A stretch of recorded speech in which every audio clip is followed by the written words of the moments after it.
नमस्कार, मैं हूं अनुषा गौतम और आप देख रहे हैं खबर हलचल न्यूज। देश और प्रदेश का सबसे तेजी से उभरता हुआ न्यूज चैनल। आइए रुक करते हैं खबरों की ओर।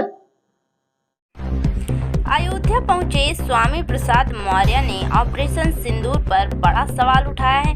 उन्होंने कहा, ऑपरेशन सिंदूर में एक भी आतंकवादी नहीं मारा गया। वहीं स्वामी प्रसाद मौर्य ने कहा, खुशी थी कि सरकार देर आई दुरुस्त आई, लेकिन ऑपरेशन सिंदूर के माध्यम से आतंकवादियों का खात्मा होगा। लेकिन 24 घंटे के अंदर टाएं फिस हो गया। बहनों का सम्मान नहीं, बहनों का अपमान किया गया है। ऑपरेशन सिंदूर के नाम पर बहनों को धोखा दिया गया। ऐसी क्या बात थी कि 24 घंटे के अंदर बैकफुट पर आ गए।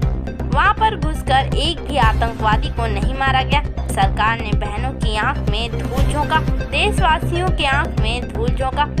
हम भाजपा का चाल चरित्र और चेहरा जनता के सामने करेंगे बेनकाब। अगर 400 का आंकड़ा पार हो गया होता तो आज संविधान बदल दिया गया होता। मैं अयोध्या वासियों को बधाई देता हूं, जिन्होंने 400 का आंकड़ा पार न कराते हुए भाजपा को बैसाखी पर खड़ा कर दिया।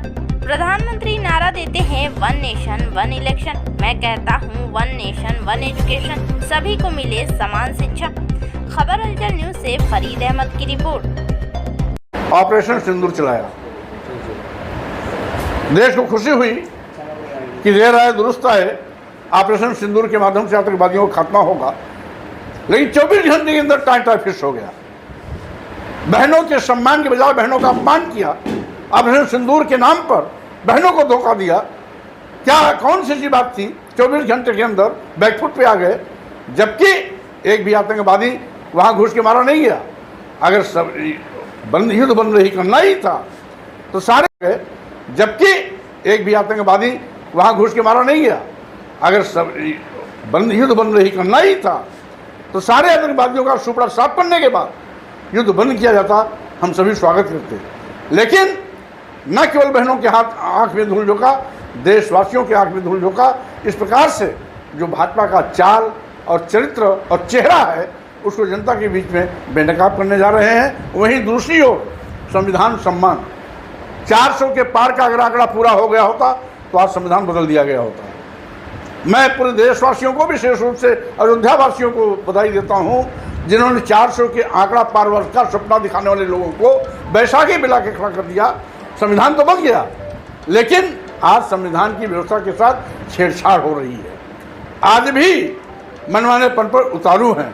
इसलिए जनता को सावधान भी कर रहा हूं कि भारतीय संविधान हमारी थाती है, विरासत है। इस देश की जनता को एक सूत्र में पिरोने का सूत्र है, जिसमें हिंदू, मुस्लिम, सिख, ईसाई, बौद्ध, जैन, पारसी सब आपस में भाई भाई की बात को बताता है। और ये भारतीय संविधान ही है जो सभी धर्म, पंथ, संप्रदाय, जाति, वर्ग को एक सूत्र में पिरो करके सशक्त राष्ट्र का निर्माण कर सकता है।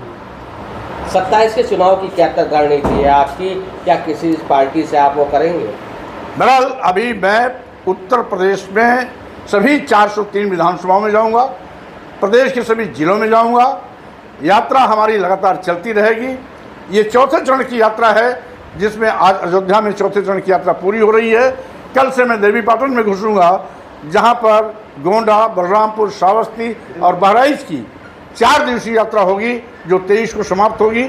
और उसके बाद अगले चरण की यात्रा का मैं शुभारंभ करूंगा। यात्रा लगातार तब तक चलती रहेगी जब तक मैं भाजपा के इन काले कारनामों का चिट्ठा पूरे प्रदेश की जनता को न बता दूं। रही बात 2027 की, मकसद होगा जनता के साथ विश्वासघात करने वाली भाजपा सरकार की विदाई।